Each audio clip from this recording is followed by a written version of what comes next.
48 million Gmail database అనేది 48 million Gmail record database అనేది dark వెబ్లో సర్క్యులేట్ అవుతుంది. దానివల్ల నష్టం ఏంటో తెలుసా?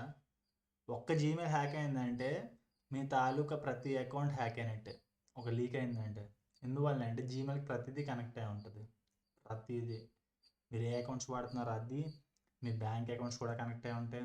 మీ స్టేట్మెంట్స్కి వస్తే దానికే, మీ జాబ్ రిలేటెడ్ దానికి వస్తుంది, మీ పర్సనల్ ఈమెయిల్స్ దానికి వస్తాయి.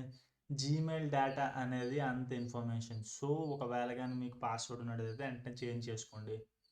ఓకే, మీకు జీమెయిల్ తాలూకు డేటా అనేది కావాలనుకుంటే మాత్రం నాకు మెయిల్ చేయండి. మెయిల్ అనేది ఈ జీమెయిల్ డేటా మీరు యాక్సెస్ చేయాలనుకుంటే ఎలా చూడాలి, ఎలా అసలు ఒక నార్మల్ యూజర్ దీన్ని యాక్సెస్ చేయగలరని తెలుసుకోవాలనుకుంటే ఒక ఫోరం ఉంటుంది. ఓకే, ఆ ఫోరం యొక్క లింక్ మీకు కావాలనుకుంటే మీరు నాకు ఈమెయిల్లో మెసేజ్ చేయండి. I'm gonna send you the link.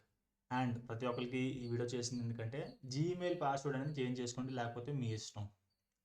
Gmail hack ఏంటంటే మీ దానికి ఓటీపీస్ వస్తూ ఉంటాయి. మీకు తెలియదు ఏంటి ఓటీపీస్ వస్తున్నాయి కదా అనుకుంటారు, ఎందుకు వస్తుంది అనుకుంటారు. ఓటీపీస్ అనేవి అటాకర్స్ అనేవి లాగిన్ అవుతున్నప్పుడు ఓటీపీ అడుగుద్ది కదా, అప్పుడు మీకు వస్తూ ఉంటాయి.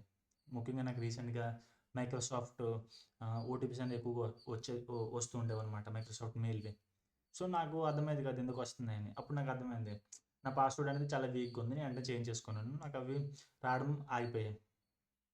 సో నేను చెప్తుంది ఏంటంటే పాస్వర్డ్ ప్రొటెక్షన్ కాకుండా పాస్ కీస్ వాడండి అనమాట. అండ్ 2 స్టెప్ వెరిఫికేషన్ అనేది పెట్టుకోండి, మీకు చాలా వాటి ప్రాబ్లమ్స్ సాల్వ్ అవుతాయి. ఓకే.